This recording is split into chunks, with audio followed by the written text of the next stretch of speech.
Juventude que neste mês esteve na direção dos trabalhos aqui nesta comunidade de fé.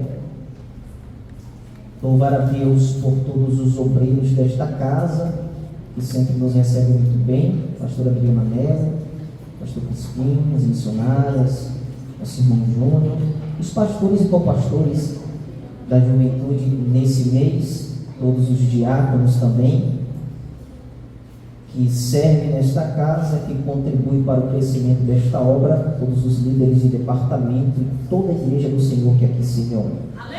Quero convidar você a abrir um texto sagrado no Evangelho do Senhor Jesus, segundo escreveu o evangelista Lucas, capítulo de número 7.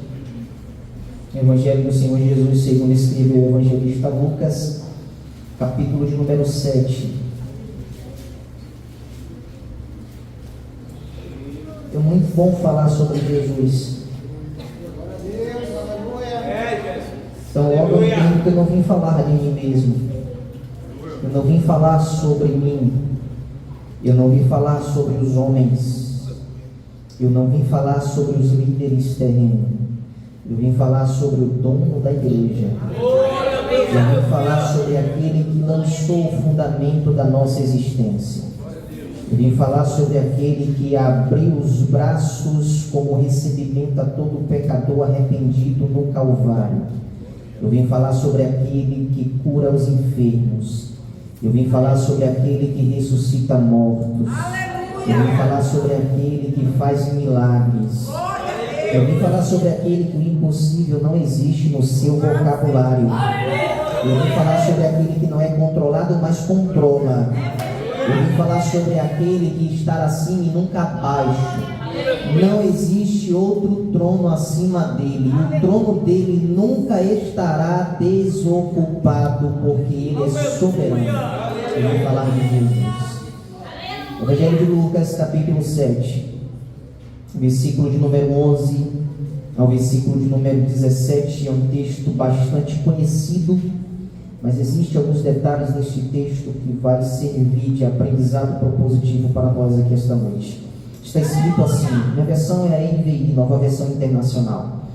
Logo depois, Jesus foi a uma cidade, em algumas traduções está a aldeia, chamada Naim, e com ele iam os seus discípulos e uma grande multidão. Diga assim comigo, discípulos. E uma grande multidão.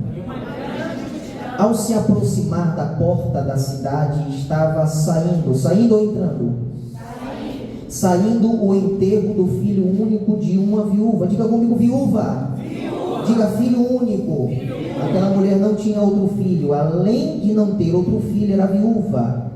E uma grande multidão da cidade estava com ela. E ao vê-la, o Senhor se compadeceu dela e disse: não chore. Depois aproximou-se e tocou no caixão. Em algumas traduções está esquife, em outras maca ou cama de transporte. E os que o carregavam pararam. Diga, a multidão que carregava o morto foi parada por Jesus. E Jesus disse: jovem, eu te digo, levante-se. O jovem sentou-se e começou a conversar. E o jovem sentou-se e começou a conversar. Mas o que Jesus disse? Mas o que Jesus disse? Mas o que Jesus disse? Levante-se. E o que o jovem fez? Se sentou para conversar. E Jesus o entregou à sua mãe. Todos ficaram cheios de temor e louvavam a Deus, dizendo: um grande profeta se levantou dentre nós. Deus interveio em favor ao seu povo. E essas notícias sobre Jesus espalharam-se por toda a Judeia e região circunvizinhas. Assuma o seu assento e preste atenção naquilo que eu vou expor para você esta noite. De todos os escritores sinóticos, Lucas, pelo fato de ser médico gentil, é o único que traz os milagres de cura e ressurreição com as minúcias de detalhe que ele descreve em sua narrativa. um médico que fez questão de retornar às aldeias e aos espaços geográficos que Jesus havia operado milagres e curas para colher o testemunho dos próprios alcançados o que Jesus tinha feito. Às vezes a gente acha que esses detalhes não têm muita importância na narrativa do texto, mas imagine comigo que não é qualquer pessoa que está voltando aos enfermos para colher o seu testemunho, mas um médico. E o médico é aquele que dá o diagnóstico, mas também aquele que comprova a cura. Então Lucas, pelo fato de ser médico, volta às aldeias, acolhe o testemunho do curado e olha para o enfermo e diz: realmente foi curado. Um médico está atestando a cura de um enfermo. Outro sim, também um médico é aquele que atesta o óbito de uma pessoa, mas também atesta a sua ressurreição. Lucas, na condição de médico, ele vai até os ressuscitados e comprova se houve ou não ressurreição. A gente vai encontrar, por exemplo, na segunda missiva, que é o livro de Atos, e nesta primeira aqui, que é o Evangelho, Lucas falando a Teófilo que ele foi até as pessoas que foram alcançadas, retornou às aldeias e os lugares por onde Jesus passou, operando curas e milagres, pregando e ministrando parábolas, e ele fez questão de organizar de forma cronológica todas essas narrativas. Então é importante entender que o relato aqui deste médico no capítulo 7 vai comprovar que Jesus é aquele que realiza milagres sem sombras de dúvida. E por que eu estou dizendo isso aqui?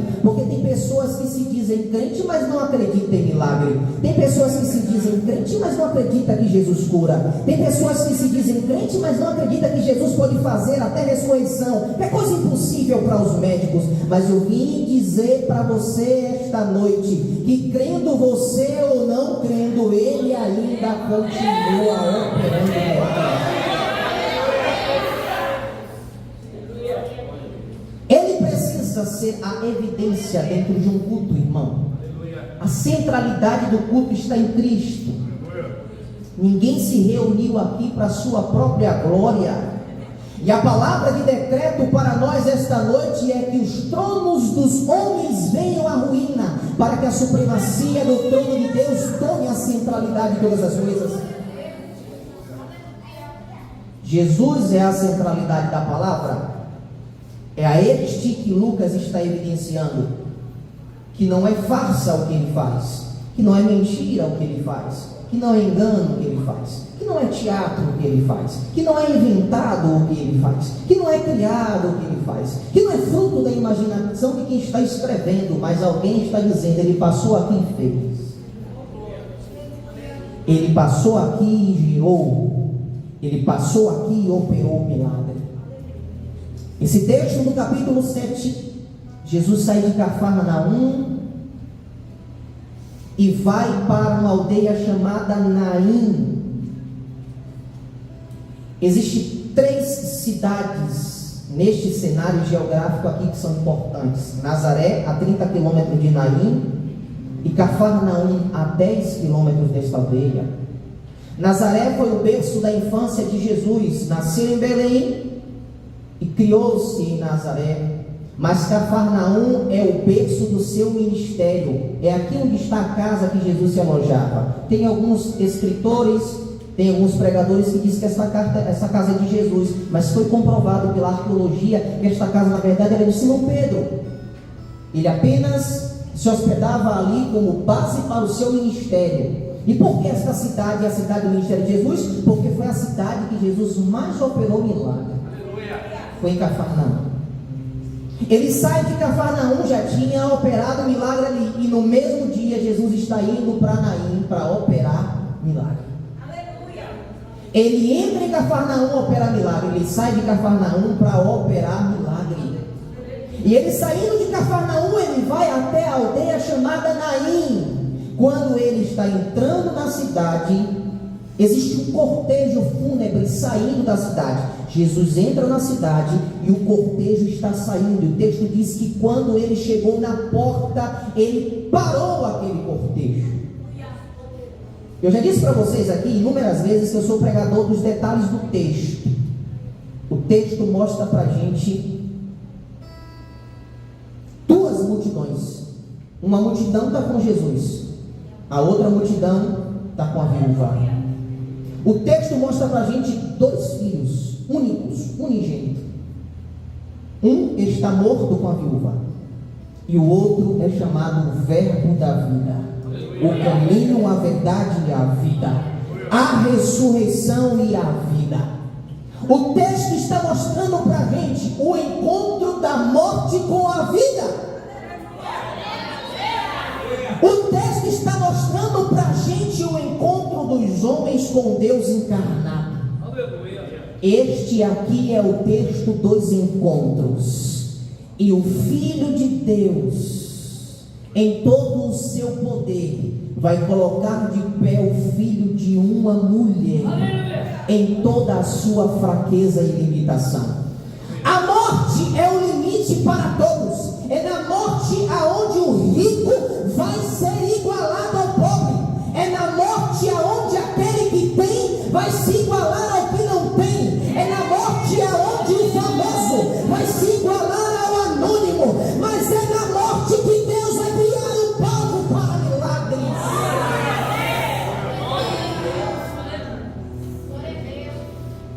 A multidão está saindo e Jesus está entrando.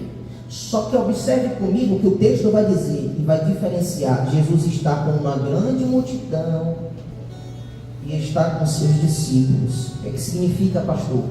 É que discípulo não faz parte da multidão. Porque depois que a multidão vai embora, é os discípulos que ficam.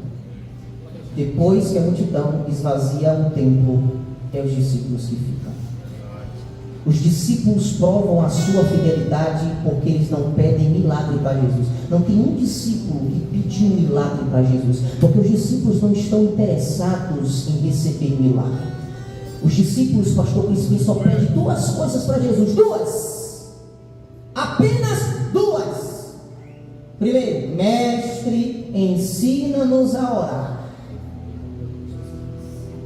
Porque os discípulos querem aprender a falar com Deus, quer ter relacionamento, quer ter intimidade com Deus. Aleluia! E a segunda coisa é: mestre, mostra-nos o Pai. É o único interesse dos discípulos. A multidão, ela quer pão, ela quer peixe, ela quer vinho, ela quer cura, ela quer milagre, e depois que ela recebe, ela vai embora. Mas só os discípulos é quem fica. Glória a Deus! Quando Jesus vai multiplicar pão e peixe, ele está pregando um sermão do monte 48 horas, 2 dias consecutivos. E ele diz para os discípulos: coloca a multidão para sentar. E a multidão se assenta. Mas quem fica de pé trabalhando? É os discípulos. Porque a multidão quer ser servida, mas os discípulos querem servir. Aleluia! Olha para quem perto de você, diga para ele: se você é discípulo, o seu desejo é servir. Como é que você tem servido a Deus? Como é que você está servindo a Deus? A multidão não é discípulo, discípulo não é multidão. E por que a multidão não quer ser discípulo? Porque para ser discípulo tem que ter renúncia, tem que passar processo. Para ser discípulo tem que abandonar. Ele chega na banca de Levi, Mateus, e diz: quer ser discípulo? Larga tudo e vem. Ele olha para Pedro e diz: quer ser pescador de homens? Larga tudo e vem. Larga a rede, larga o barco, larga o mar, larga a praia e vem. Porque para ser discípulo tem que estar disposto a abrir mão de alguma coisa, a abandonar alguma coisa. Uma coisa é ser discípulo, outra coisa é compor a plateia. 3 tipos de pessoas estavam em meio à multidão. 3 tipos de pessoas. Quantos tipos? 3. Eu espero que você não faça parte desses 3. Ou menos um. Você pode. O primeiro tipo de pessoas eram os espectadores. Estavam só para assistir. Eles só estavam ali para olhar, só para observar. O segundo tipo de pessoas eram os acusadores, procurando encontrar alguma falha em Jesus para o expor. E o terceiro tipo de pessoa era os necessitados, aqueles que estavam precisando receber um milagre e ia ali porque sabia que Jesus poderia operar um milagre. Você pode ser o necessitado, mas Jesus tem algo muito mais profundo do que isso para você. Ele quer te fazer discípulo, passar por processo das renúncias, de abrir mão do que for necessário, porque a intimidade com Ele vale mais do que qualquer coisa. É olhar para Deus igual o salmista, e ele escreve: para mim mais vale um dia em tua presença do que mil em qualquer outro. Isto é o discípulo. A viúva está saindo, Jesus está entrando, a multidão que está com a viúva está saindo. A multidão que está com Jesus está entrando na cidade. Jesus para a multidão. Eu não sei se você percebe, mas o texto já traz a informação, ela é uma viúva, ou seja, esta mulher já tem experiência em enterro. Ela já é experiente, pastor Cristo, em sepultar. Ela está fazendo o mesmo trajeto, Júnior, pela segunda vez. A primeira vez ela foi enterrar o seu esposo. A segunda vez ela foi enterrar o seu único filho. Esta mulher está fazendo o trajeto, o mesmo trajeto pela segunda vez. Só que na primeira vez Jesus não estava com ela, e agora é diferente. Tem coisas que deram errado na sua vida que você estava sozinho, irmão, mas Jesus está chegando no caminho para se encontrar com você. Tem coisas que deu errado na sua vida porque você estava sozinho. Tem guerras que você não venceu porque estava sozinho. Tem guerras que você não conseguiu combater porque você achou que seu amigo estaria com você, mas quando a guerra veio ao auge, todo mundo foi embora e te largou sozinho nessa. Mas nesta noite eu vim aqui dizer que no meio do caminho você vai se encontrar com Jesus, e Ele vai parar a multidão que está tentando sepultar aquilo que é seu. Vamos um pouquinho de cultura judaica. Quando o homem morria, o filho primogênito, ele tinha a responsabilidade de pagar as dívidas da sua mãe e permanecer na casa até ela se restabelecer e um parente remidor viesse para cobrir as despesas e as dívidas dela. A mulher perdeu o marido e agora perdeu o único filho. Essa mulher está sem esperança. Ela está transportando um corpo num caixão, num esquife, em uma maca de madeira, que era usado justamente para a sepultura. Existiam dois tipos de macas. A primeira maca era a maca de tecido, linho grosso, que era para transportar enfermo, e a segunda era de madeira, que era para transportar corpos mortos. E esta mulher está transportando o corpo do seu filho, e é no portão desta cidade que Jesus vai se encontrar com ela. E o texto diz que, parando a multidão, disse para ela: não chore. Existem muitos acontecimentos da vida que você pode dizer para uma pessoa: não chore.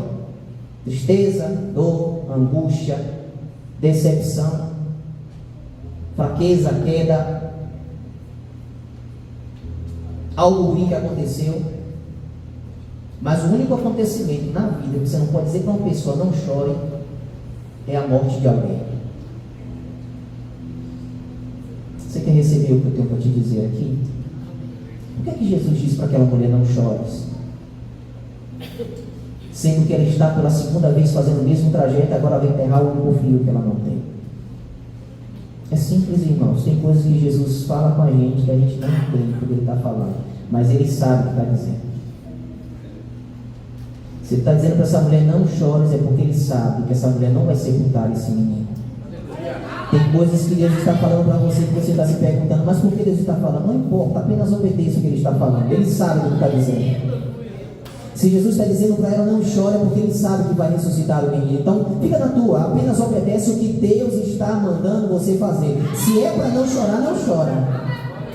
Se é para não ir, não vai. Se é para não fazer, não faça. Ele sabe por que Ele está falando. A mulher para de chorar, e o texto diz que Deus se direciona ao menino e toca no caixão que segundo a lei mosaica era impuro. Não porque Jesus era uma pessoa comum, mas isso intensificava porque ele era um rabino, ele era um mestre, ele conhecia da lei, e ele está infringindo a lei ali, tocando no caixão, lugar de impureza. Ele toca no caixão e diz para o menino: levante. Só que o texto diz que o menino não se levantou, o texto diz que o menino se assentou. Qual é o problema hoje? O problema é que quem está assentado deveria estar de pé, e quem está de pé deveria estar sentado. Tem gente que Jesus está mandando se levantar, mas está sentado. Vou repetir até você pegar aí. Tem gente que Jesus está mandando se levantar, mas está sentado. Tem gente que Jesus está mandando se levantar, mas está sentado. Tem gente que Jesus está mandando se levantar, mas está sentado. Tem gente que Jesus está mandando se levantar, mas está sentado. Tem gente que Jesus está mandando se levantar, mas está sentado. E tem gente que Jesus está mandando se assentar e está de pé.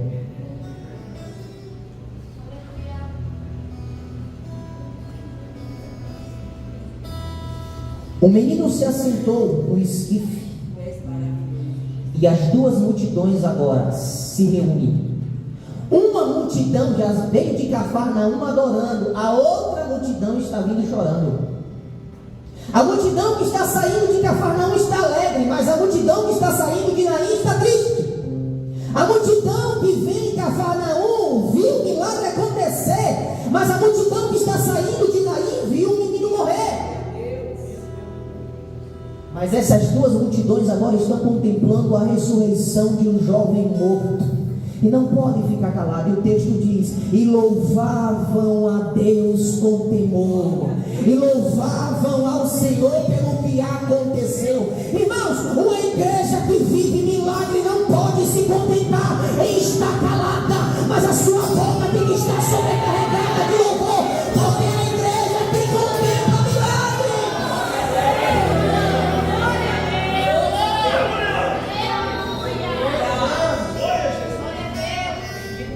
Qual o maior milagre que um pecador pode receber? Qual o maior milagre que um homem pode receber?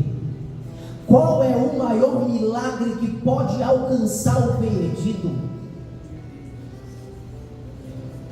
Paulo diz: antes estávamos mortos nos nossos delitos e pecados, mortos em cima de um esquife. A multidão ao redor dizendo: tem mais jeito não, vai ficar no vício alheio, vai morrer na cachaça, vai morrer nas drogas, vai ficar nesse mundo de prostituição, aí não tem mais jeito. E tem viúva ainda carregando o caixão dizendo: não tem mesmo jeito, mas não, vamos ter que enterrar agora, vamos levar lá para o cemitério, vamos levar para a sepultura. Mas o problema é Jesus chegar no local. O problema é Jesus chegar na casa onde está o morto.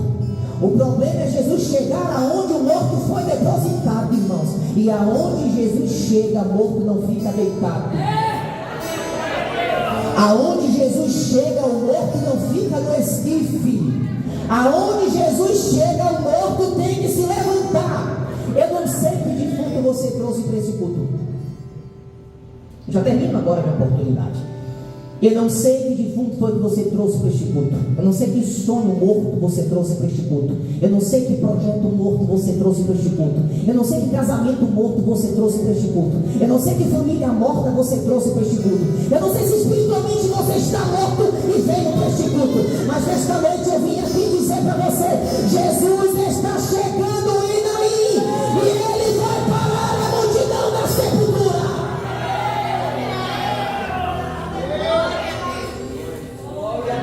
Aquilo que está morto vai se colocar de pé. A medicina diz que é necessário alguns sinais para comprovar. Uma pessoa morta ressuscitou. É necessário, no mínimo, apresentar o exercício de um dos sentidos. O texto diz que o menino se assentou e falou. O O menino se assentou e começou a confessar. Por que é que Lucas está escrevendo isso no texto? Para que não sobre dúvidas de que aquilo ali era um sinal da ressurreição do menino. Aquilo que Jesus vai fazer não vai ficar dúvidas. Aquilo que Jesus vai operar para você não vai dar margem de dúvida para ninguém. A multidão que estava indo enterrar aquilo que você estava carregando vai ter que olhar e dizer: realmente Jesus fez, sem sombra de dúvida. Realmente o menino ressuscitou, sem sombra de dúvidas. Aleluia, Jesus.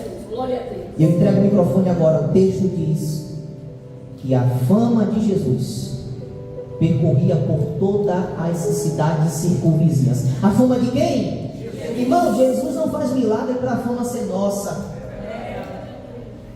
Jesus não faz milagre para que a gente seja reconhecido, mas Jesus faz milagre para que a fama seja dele. Jesus vai ficar famoso pelo que ele vai fazer em você.